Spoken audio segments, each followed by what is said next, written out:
Où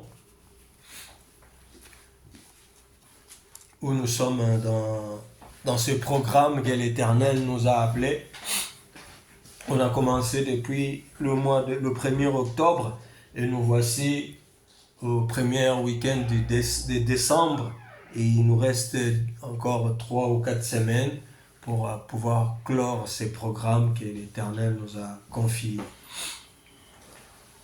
Et dans ce programme, par sa bonté, sa disponibilité, il nous a conduit à parler de l'origine et la source. Personnellement, je ne sais même pas comment j'ai pu trouver ce thème-là, comment j'ai pu trouver le message que nous communiquons ici. Comme je disais au frère Johnson la dernière fois, même quand c'est lui qui prend le relais, on arrive toujours à faire le lien dans ces messages avec le thème principal qu'on s'est donné. Donc c'est vraiment pour nous dire que c'est Dieu qui est en train de nous conduire. Amen. Voilà. Nous allons prendre notre texte de base qui est de 2 Rois 2, 19 à 22. Nous allons le relire pour remettre encore les choses dans notre contexte. 2 Rois 2, 19, il est dit: les gens de la ville dirent à Élisée: voici le séjour de la ville est bon, comme le voit mon Seigneur, mais les eaux sont mauvaises et le pays est stérile. Il dit: apportez-moi un plat neuf et mettez-y du sel. Et ils les lui apportèrent. Il alla vers la source des eaux et il y jeta du sel et dit: ainsi parle l'Éternel, j'assainis ces eaux et il n'en proviendra plus ni mort ni stérile. Et les eaux furent assainies jusqu'à ces jours, selon la parole qu'Élisée avait prononcée. Parole du Seigneur. Amen. Voilà. C'est sur cet texte de base, c'est sur là où nous nous sommes assis pour pouvoir prendre des directions. Il y a plusieurs directions que nous avons pu prendre depuis le début de ces programmes. Nous avons parlé de la source qui est Dieu lui-même, en parlant d'Apocalypse 3, 18, qui nous parlait de l'or éprouvé, des vêtements blancs et de colliers pour les yeux. Nous avons dit, l'or éprouvé, c'est la foi. Le vêtement blanc, c'est nos œuvres qui nous donnent la sainteté. Et le collier, c'est le Saint-Esprit. Après, nous avons parlé des pactes, nous avons parlé des liens, nous avons parlé des alliances, nous avons parlé du commencement, un sous-thème que nous avons traité avec la prière de notre Père, qui est le commencement, qui est la formule même de toute prière. Nous avons parlé de cep et du sarment. Nous avons parlé des trésors cachés dans le jardin. Et aujourd'hui, par la grâce de Dieu, nous avons aussi parlé du positionnement d'un chrétien, d'un enfant de Dieu. Et aujourd'hui, nous allons parler d'un sous-thème que j'ai nommé ici, le lieu de ma bénédiction ou de ma délivrance. Le lieu de ma bénédiction ou le lieu de ma délivrance. Ça, c'est notre sous-thème d'aujourd'hui.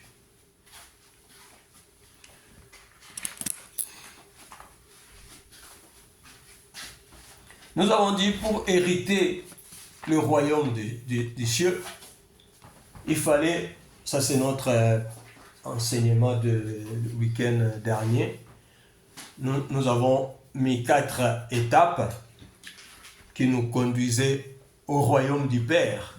Nous avons dit premièrement, c'est la prise de conscience. Deuxièmement, c'était la repentance. Troisièmement, la nouvelle naissance. Et quatrièmement, la marche vers le royaume. Donc celui qui prend conscience, qui fait la repentance, il est né de nouveau, il doit rentrer dans la marche. Il doit commencer sa marche. C'est cette marche-là qui nous conduit vers le royaume du Père. C'est cette marche-là qui nous conduit vers le lieu de rencontre pour l'avènement du Fils de l'homme qu'on appelle l'enlèvement. Mais la question ici est, où fais-tu ta marche? Nous sommes en train de parler du lieu de la bénédiction ou de la délivrance. Où fais-tu ta marche? Où est-ce que je fais ma marche? La marche que j'ai commencée là. Je le fais où? Dans quel chemin? Dans quel lieu? Dans quel endroit?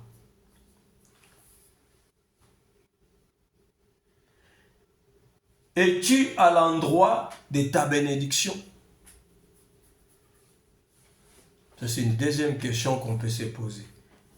Où est-ce que je fais ma marche? Est-ce que je suis à l'endroit de ma bénédiction, à l'endroit de ma délivrance? Où puises-tu l'eau qui est en toi? Nous savons tous que l'eau, c'est la parole. Où puises-tu l'eau qui est en toi? L'eau qui te ressource, l'eau qui te fait vivre. Tu le puises où? Dans quelle source tu puises ton eau?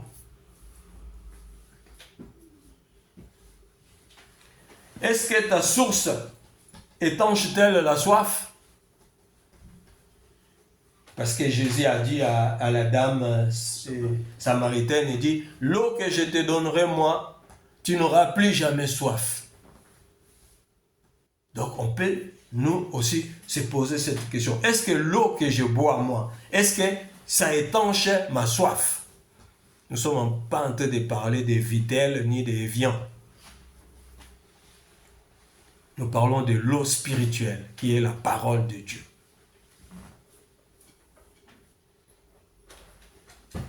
Où te nourris-tu? Dans quel ensemble? L'ensemble des saints ou l'ensemble mondain?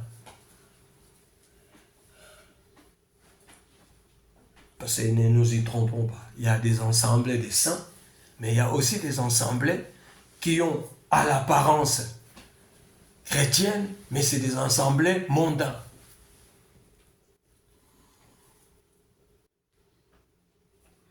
Voilà. Nous allons, dans notre développement aujourd'hui, on va essayer de répondre à ces quelques questions qui sont posées là. Nous allons aller dans notre premier texte, c'est Genèse 2, 8 et 15. Genèse 2, verset 8, il est dit, l'Éternel Dieu planta un jardin en Éden. L'Éternel Dieu planta un jardin en Éden. Et à 15, on dit, l'Éternel Dieu amena Adam et le plaça dans le jardin d'Éden pour le cultiver et le garder. Amen. Voilà. Donc ici, dans Genèse 2, 8 et 15, on nous fait comprendre que l'Éternel va d'abord commencer par planter un jardin en Éden. Quand j'ai lu ce texte, j'ai compris que l'Éden, c'était un pays. Et dans ce pays-là, qu'on appelle Éden, Dieu a placé un jardin. Parce qu'on nous dit, Dieu planta un jardin en Éden. Et quand il a fini de placer, de planter le jardin, il va former Adam.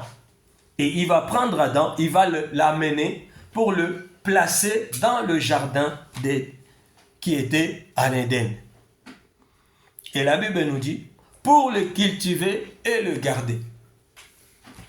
Mais on va remarquer une chose, juste une parenthèse, que Adam, pendant tout son séjour dans les jardins, il n'a jamais rien cultivé. De toutes les façons, tu ne peux pas cultiver un jardin qui est déjà cultivé, planté. Donc, nous ne sommes pas là-dedans, mais c'est juste une parenthèse pour dire que dans le langage de Dieu, qu'est-ce que signifie cultiver et garder? Parce que Adam n'a jamais gardé rien que ce soit dans le jardin. Et il n'a rien cultivé dans le jardin. Ce n'est que quand il est sorti du jardin qu'il a commencé à cultiver le sol. Voilà, on ferme la parenthèse. Donc, Dieu a planté un jardin et il a pris Adam, il l'a ramené dans le jardin. Donc nous comprenons que Adam n'a pas été formé dans le jardin. Le jardin, c'était le lieu où il devait être gardé, là où lui devait habiter. Donc il est venu de l'extérieur et on lui a fait rentrer dans le jardin. Et on a un autre texte dans Genèse 12, 1, où Dieu dit à Abraham, Dieu se présente à Abraham, à cette époque-là il ne s'appelait pas Abraham, mais il s'appelait Abraham. Dieu se présente à Abraham et lui dit, Abraham, quitte la maison de ton père, ta patrie et ton pays, et va dans le pays que je te montrerai.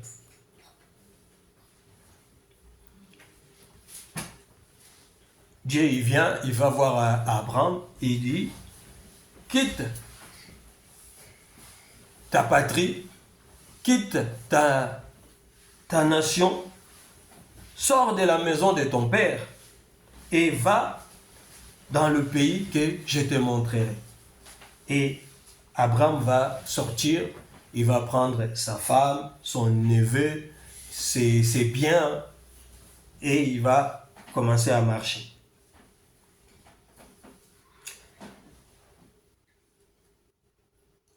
Je ne sais pas, essayez de me suivre, je vous ai dit, Dieu a formé Adam, après il l'a ramené dans le jardin. Et ici, Dieu va voir Abraham et lui dit, sors de là, dans la maison de ton père, dans ton pays, dans ta patrie, et va dans le lieu que je te montrerai. Et si on va encore chercher dans la Bible, on verra que après plusieurs décennies, les petits-fils et arrière-petits-fils d'Abraham vont se retrouver en Égypte. Nous sommes dans Exode 1. Exode 8, 1 et Exode 10, 4, là où Moïse est revenu en Égypte et Dieu lui a donné des directives. Et Dieu lui dira, va voir Pharaon et tu lui diras, laisse partir mon peuple pour qu'il vienne à ces lieux pour m'adorer. Laisse partir mon peuple pour qu'il vienne à ces lieux pour m'adorer. Et Dieu, nous connaissons tous que Pharaon a résisté jusqu'à ce que le peuple est sorti. Et nous avons aussi Genèse 22. Genèse 22. Nous prenons des textes pour pouvoir expliquer la pensée. Genèse 22, 4 à 5. Il est dit, le troisième jour, Abraham leva les yeux, vit le lieu de loin. Et Abraham dit à ses serviteurs, restez ici avec l'âne. Moi et le jeune homme, nous irons jusque là pour adorer. Et et nous reviendrons auprès de vous. Ici, c'est l'histoire de Dieu qui vient voir Abraham et il lui dit, ici il ne s'appelle plus Abraham, il s'appelle Abraham, parce que Dieu l'a visité et il lui a changé de nom. Et il va le voir, il lui dit, Abraham, donne-moi ton fils unique que tu aimes tant, ton unique fils. Je veux que tu me le donnes en sacrifice. Et Abraham va accepter. Il va prendre son fils, il va prendre l'âne, ils vont prendre le feu, le bois, et ils vont se mettre en route. Abraham et ses serviteurs. Et ici on nous dit, 3 jours après des marches, Abraham va lever les yeux et il va voir le lieu que Dieu lui avait dit de loin. Et Abraham dira à ses serviteurs, vous restez ici avec l'âne. Moi et le jeune homme, on va aller là-bas pour adorer et on reviendra vers vous. Voilà. La question maintenant qu'on peut se poser, pourquoi Abraham, qui a commencé à faire la route avec ses serviteurs, au bout d'un moment, il va décider de continuer tout seul. Il va leur dire, vous restez ici, moi et le jeune homme, on va aller là-bas pour adorer. Parce qu'il a vu le lieu que Dieu lui a montré. Si vous avez fait attention, vous allez remarquer que dans le 4-5 textes que nous avons lus ici, il s'agit d'un lieu, d'un endroit. Abraham, au bout de 3 jours de marche, il vit le lieu de loin. Et il dit à ses serviteurs, vous restez ici, moi je vais aller là-bas pour adorer et je vais revenir. Et lui qui faisait déjà route avec ses serviteurs, pourquoi c'est en ces moments-là qu'il va leur dire, vous restez ici? Pour dire que le lieu de rendez-vous, le moment de rencontre avec l'Éternel, cela s'est fait individuellement. Quand Dieu a parlé à Abraham, on va supposer dans sa chambre ou dans son lit, Abraham était tout seul. Il n'y avait pas de serviteur à côté. Voilà pourquoi quand Abraham, vous allez remarquer qu'il y a un élément important dans ces textes, mais bon, comme j'ai dit tout à l'heure, on n'est pas là-bas. On le dit, au bout de 3 jours de marche, le 3 jours c'est important, mais bon, on n'est pas là-bas aujourd'hui. Abraham, il va voir le lieu et il s'est dit, c'est là où Dieu m'attend, c'est là où j'ai rendez-vous avec mon Créateur. Donc Abraham dira à ses serviteurs, vous restez là, parce que cet engagement-là, il l'a pris tout seul. Ce n'est pas un rendez-vous d'association, encore moins de groupe. La bénédiction d'Abraham, c'est un processus de la délivrance qu'Abraham avait commencé depuis sa sortie du pays de son père, de sa patrie et de la maison de son père. Abraham habitait avant à Charan, en Mésopotamie. Et Dieu va aller le voir là-bas, à Charan où il a habité, avec son père. Quand son père est mort, Dieu va venir le voir et il dira, maintenant Abraham, sors dans le pays où tu habites, quitte ta patrie, sors de la maison de ton père et va au lieu où je te montrerai. Abraham a obéi, il a fait cette marche-là, il est arrivé dans le pays de Canaan, il s'est installé et Dieu est venu encore le voir, il lui a rassuré, il lui a promis qu'il aura un fils. Et après cela, il a eu le fils et Dieu est venu encore le voir pour lui dire, viens me sacrifier ce fils-là. Donc, c'est un processus qu'Abraham est en train de suivre. Et dans tout cela, il n'y avait pas de serviteur. C'était entre Dieu et Abraham. Et Dieu pouvait venir aussi voir Abraham et lui dire, Abraham, va derrière ta cour là-bas, sacrifie-moi ton fils. Mais pourquoi Dieu lui dit, va au lieu que je te montrerai?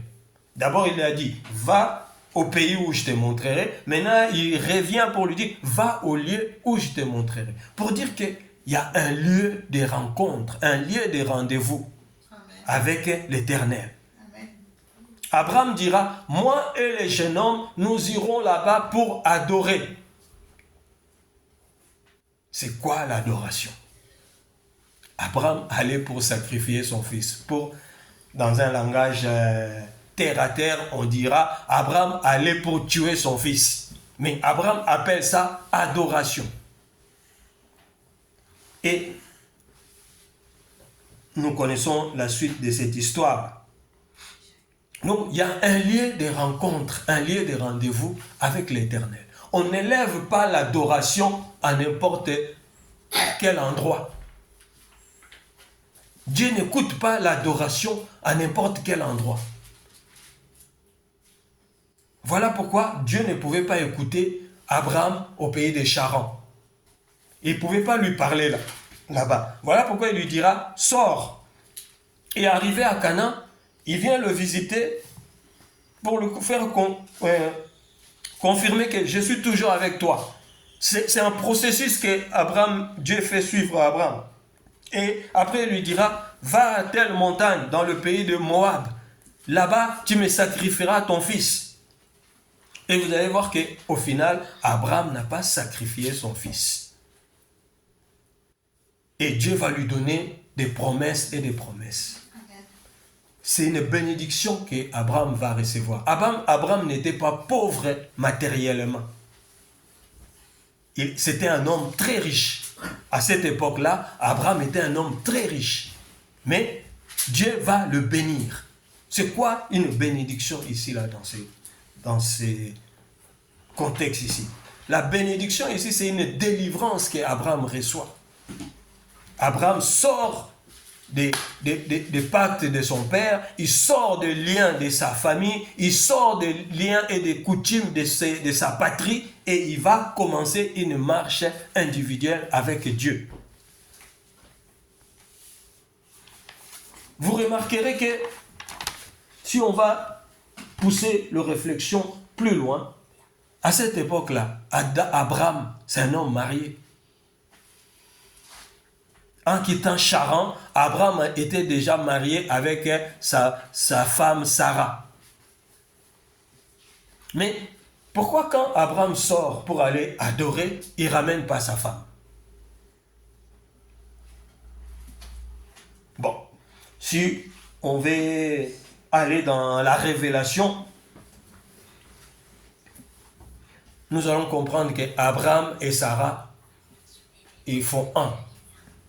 La Bible dit, l'homme quittera son père et sa mère et s'attachera à la femme, et les deux deviendront une même chair. Donc, Abraham et Sarah étaient une même personne.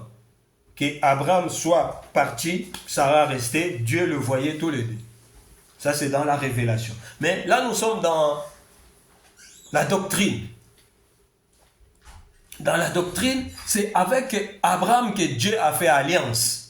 Ce n'est pas avec Abraham et Sarah. Sarah vient derrière Abraham.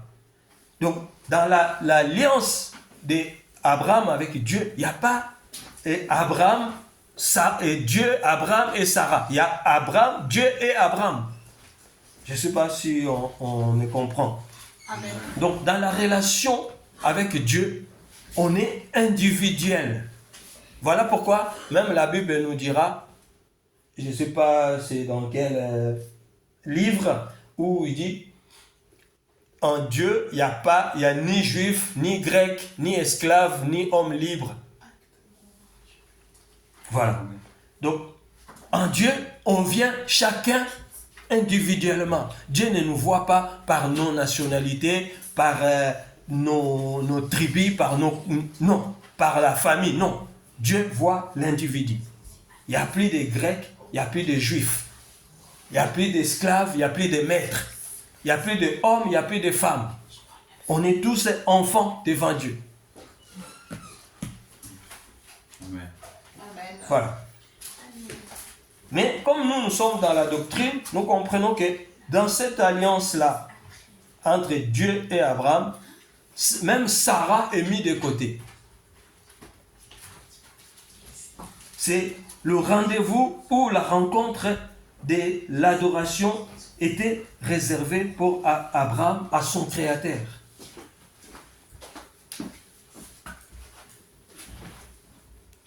Mais nous savons que dans la révélation, comme je disais tout à l'heure, si Abraham reçoit la délivrance, c'est toute sa maison qui est délivrée. Parce que par Abraham, Dieu voit la descendance. Dieu voit Abraham, sa femme et les enfants. Donc si Abraham reçoit la délivrance, c'est toute la descendance d'Abraham qui est délivrée. Donc dans Abraham, il y a Sarah.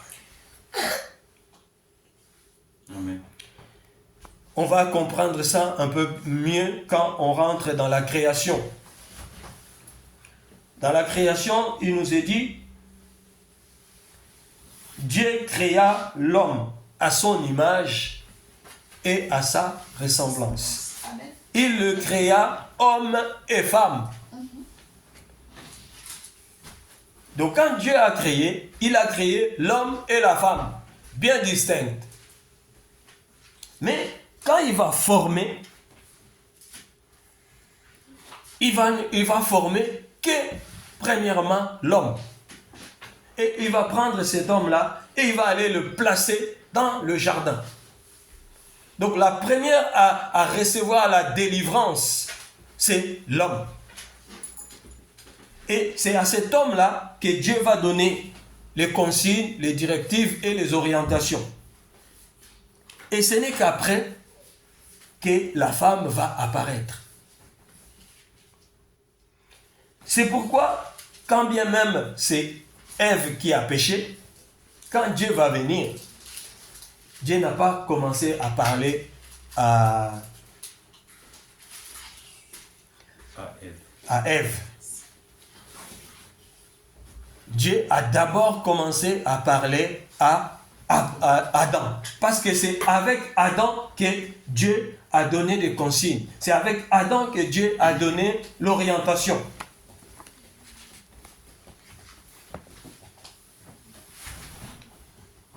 Donc, la connaissance, celui qui l'a reçu, ce n'était pas Ève, c'est Adam.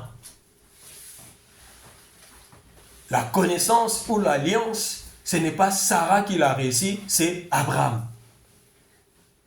Dieu a donné la connaissance à Abraham, à Adam, et c'était à Adam de transmettre la connaissance à Ève. Voilà pourquoi, quand Ève va fauter, Dieu va chercher d'abord le responsable.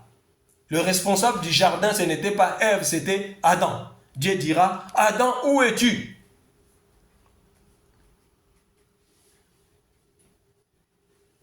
Et Adam va répondre, j'ai entendu ta voix qui parcourait les jardins et je me suis caché parce que je suis nu.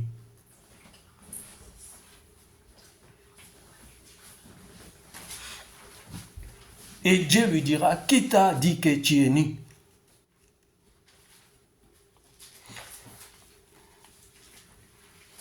Remarquez quelque chose. Dieu venait tous les soirs dans le jardin pour communiquer avec Adam. Donc, c'est Dieu qui donnait la connaissance. Je vous ai fait une parenthèse tout à l'heure de dire il le plaça dans le jardin pour le cultiver et le garder. Moi, ma compréhension ici, ce n'est pas Adam qui devait cultiver le jardin et le garder. C'est plutôt Dieu qui a mis Adam dans le jardin pour le cultiver, donc lui donner la connaissance et le protéger, le garder. Et quand Adam va pécher, Dieu va venir et il ne verra plus Adam. Pourquoi? Le péché fait que Adam s'éloigne du jardin. Il va se cacher. Et Dieu lui dira, Adam, où es-tu? Donc nous comprenons que quand nous péchons, nous quittons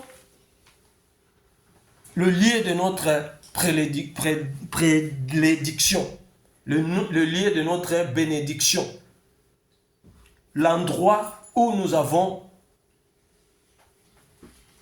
le rendez-vous avec l'Éternel, le lieu de notre culture, là où Dieu nous garde. Amen. Donc Dieu voyait Adam dans le jardin.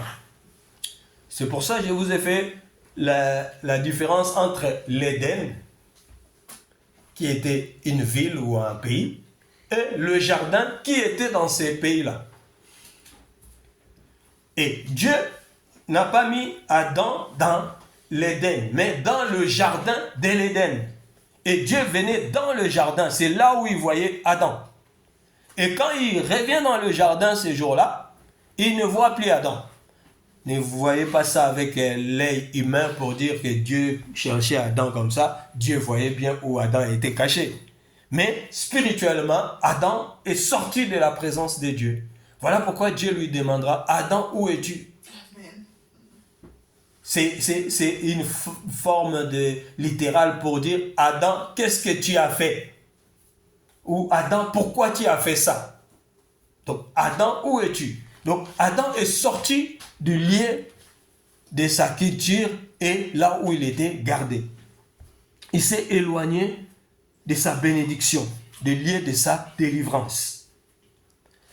Parce que Adam était poussière. Dieu l'a retiré parmi tant d'autres poussières pour le former et le placer dans le jardin. Et en péchant, Adam est retourné au milieu des autres poussières. Voilà pourquoi Dieu va lui dire, où es-tu? Parce que le fait de le retirer parmi tant d'autres poussières, Adam avait reçu la délivrance.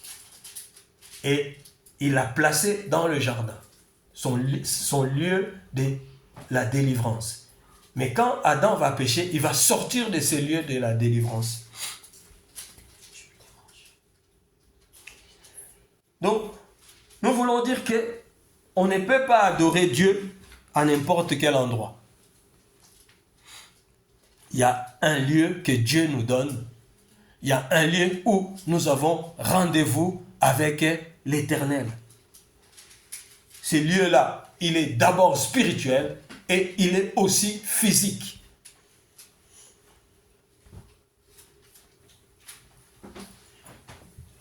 Parce que Dieu pouvait venir voir Abraham et lui dire, je veux que tu m'adores, rentre dans ta chambre et sacrifie-moi ton fils. Donc fais l'adoration. C'est Abraham qui a appelé ça comme ça.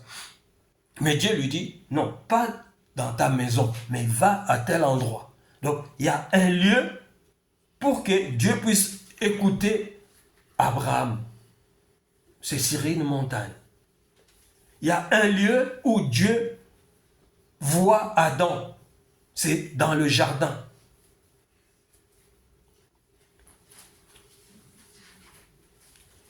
Il y a un lieu où Dieu voit Israël. C'est en dehors de l'Égypte. Dieu dit, laisse mon peuple sortir pour qu'il aille m'adorer, qu'il vienne me servir. Donc il y a un lieu que Dieu avait défini pour Israël. Israël ne pouvait pas élever la voix en Égypte. Dieu n'allait pas les entendre. Parce que là-bas, ils étaient en captivité. Il y a un verset dans la Bible, si je me trompe, il parle de quand nous étions en esclaves, on chantait des cantiques, les cantiques de Sion, attends de ton retour. Bon, j'ai oublié le contexte. Mais pour dire que quand ils étaient en exil, ils ne faisaient que pleurer, parce que leur adoration ne pouvait pas monter. Donc quand tu n'es pas au lieu de l'adoration, au lieu de rendez-vous, tu ne peux pas élever l'adoration. Et tu ne peux pas recevoir la délivrance.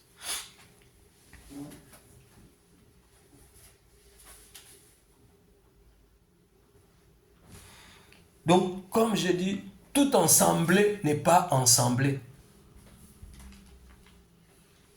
Il y a des gens qui se réunissent parce que là-bas, il y a plusieurs personnes qui vont. Le nom du prédicateur, c'est un homme connu. Parce qu'il y a ma famille qui y va. Parce qu'il y a beaucoup de raisons pour lesquelles les gens se réunissent. Mais est-ce que c'est un lieu d'adoration? Est-ce que c'est un lieu où Dieu t'entend toi? Parce que moi, je peux peut-être aller. Mais est-ce que toi aussi, Dieu t'a appelé là-bas? C'est ça la question qu'on ne se pose pas. Abraham n'avait pas la place pour adorer son Dieu dans la maison de son père, dans sa patrie. Parce que dans cette patrie-là, dans cette nation-là, Dieu ne venait pas. Voilà pourquoi il l'a fait sortir.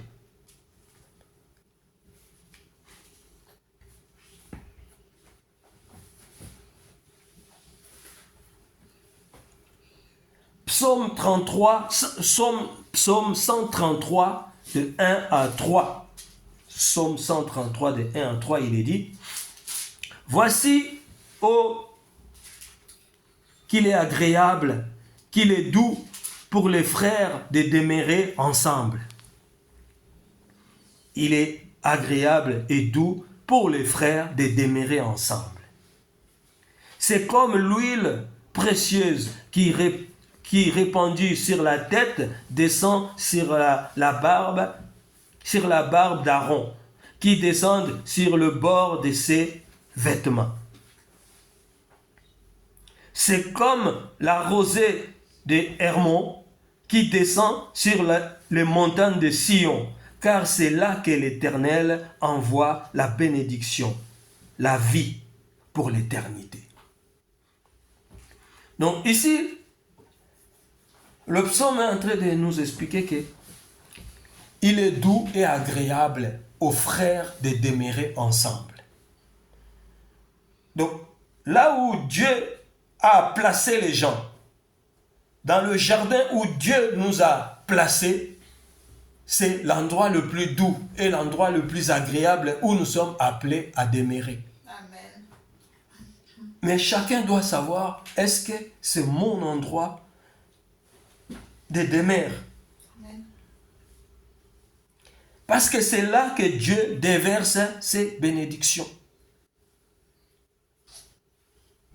La bénédiction de Dieu, c'est comme l'huile qui coule sur la tête d'Aaron, ça vient sur sa barbe et ça coule sur ses vêtements. Veut dire, la bénédiction commence par la tête qui est Christ, ça descend et ça se répand sur nous qui sommes l'Église.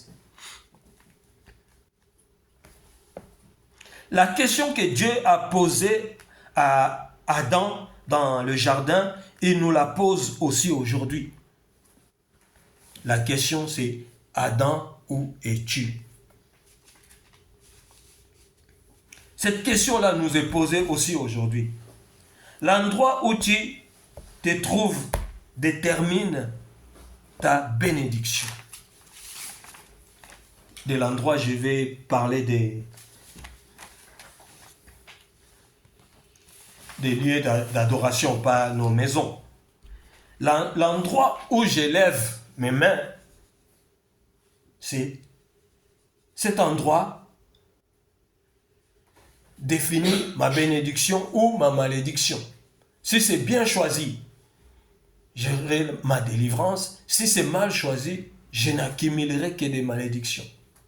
Parce que ce n'est pas là-bas que Dieu me voit.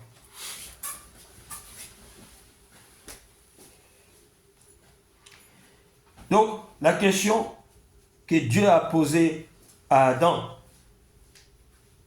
il nous la pose aujourd'hui.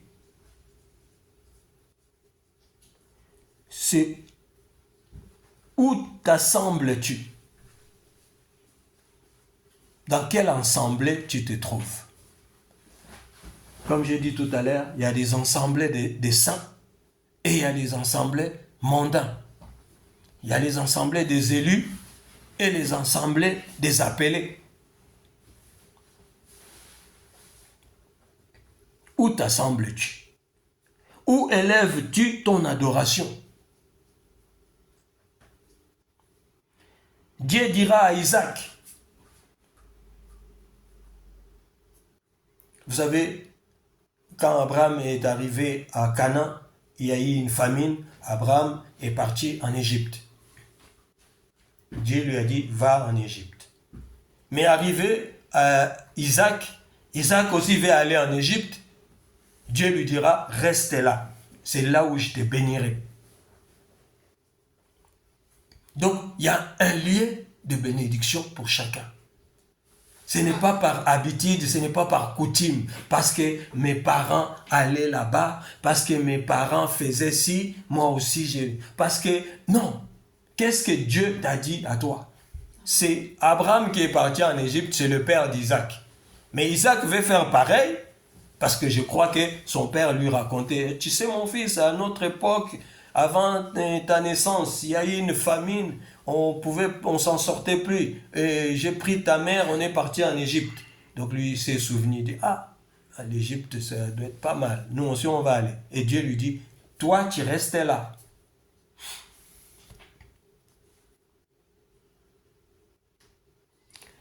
Dieu n'a pas demandé à Naomi et à sa famille. Vous connaissez l'histoire de Naomi. Amen. Naomi, il y a eu une crise famine qui est arrivée dans le pays et ils habitaient à Bethléem.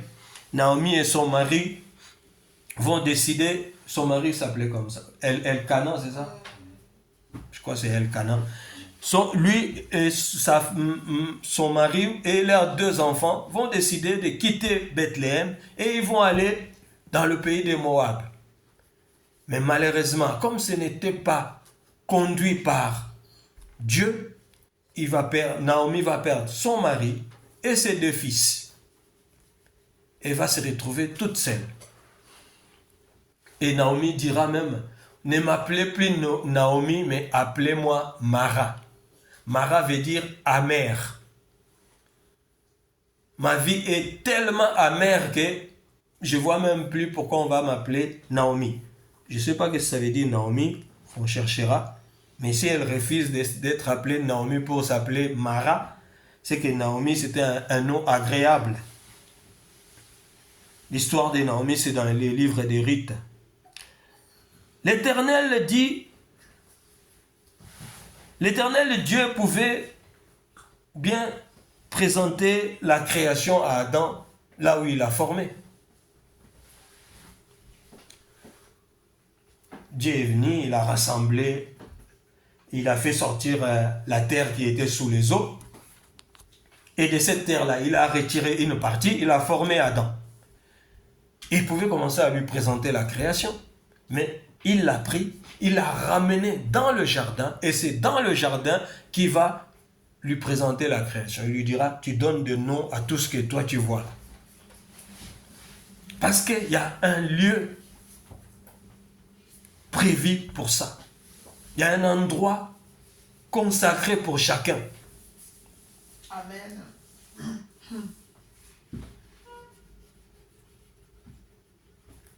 Comme j'ai dit, il pouvait aussi bénir Adam et Abraham dans le pays des Charans à Mésopotamie.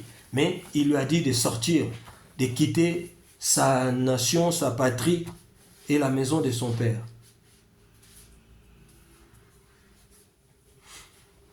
Comme nous disons, Abraham n'était pas pauvre. En quittant Charan, il avait la bétail, des serviteurs. Il était un homme riche. Mais Dieu lui dit, va dans le pays où je te montrerai et là-bas je rendrai ton nom grand. De quelle grandeur Dieu lui parlait. Donc, on comprend que la bénédiction n'est pas matérielle. Ce n'est pas une bénédiction physique. C'est premièrement une bénédiction spirituelle. Et la bénédiction spirituelle, c'est la délivrance que nous recevons. Amen.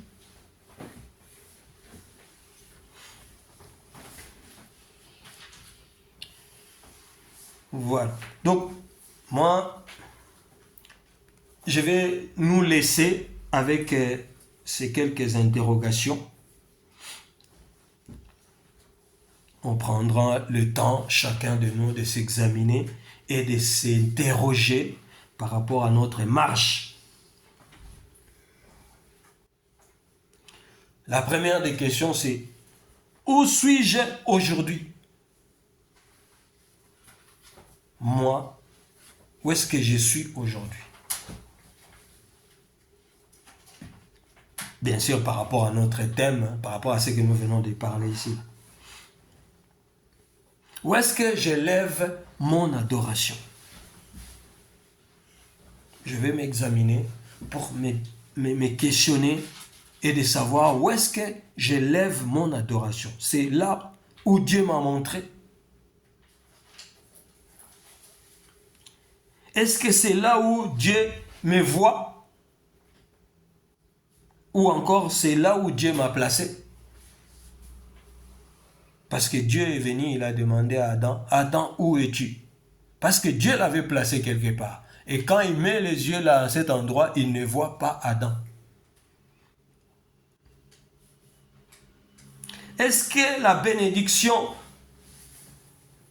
qu'est-ce que la bénédiction pour toi? Qu'est-ce que la bénédiction pour toi? Pourquoi je pose cette dernière question? Parce que Jacob, le petit-fils d'Abraham, était parti dans le pays de son oncle Laban. Là-bas, Jacob a trouvé 4 femmes et il a eu 12 enfants, ou 11 je crois à cette époque-là. Et il avait une fortune en bétail. Ça devenait tellement énorme que même son oncle est devenu jaloux. Voilà pourquoi ils vont se séparer. Donc Jacob était un homme riche. Il avait femme, enfants, serviteurs et bétail. Mais il lui manquait quelque chose à cet homme-là. Il lui manquait quelque chose. Ou même plusieurs choses. Voilà pourquoi il va commencer la marche. Et arrivé à un endroit, il va sentir ou il va entendre l'appel. Et il va comprendre que c'est ici le lieu de rendez-vous. Il va dire à sa famille et ses serviteurs d'avancer. Lui, il va rester là. Et la Bible nous dit, Jacob lita avec un homme toute la nuit. Et il dira, je ne te laisserai pas partir si tu ne me bénis pas. De quelle bénédiction Jacob parle? Ça, c'est la première des choses, le lieu du rendez-vous. Et la deuxième des choses, c'est la bénédiction. Mais quelle bénédiction il a reçu Jacob? Parce qu'il était riche. La bénédiction qu'il a reçue, c'est la délivrance. Parce qu'on lui a changé de nom. Jacob signifie celui qui est trompeur, le menteur. Et il va devenir Israël.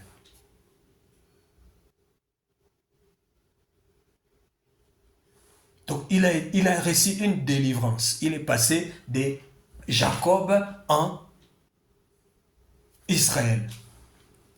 Il y a un verset dans la Bible où il est dit, c'est moi qui t'ai créé, ô Jacob, et je t'ai formé Israël. Donc c'est une étape de la vie. Il sort de Jacob pour rentrer en Israël. Une nouvelle naissance. Il est devenu une nouvelle créature.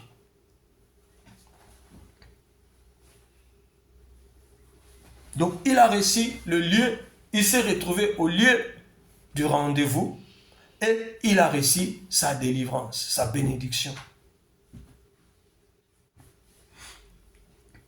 Vous pouvez lire l'histoire de Jacob dans Genèse 32, 24 à 28. Genèse 32, 24 à 28. Amen. Amen. Voilà. Ça, c'est la pensée que Dieu a mis pour nous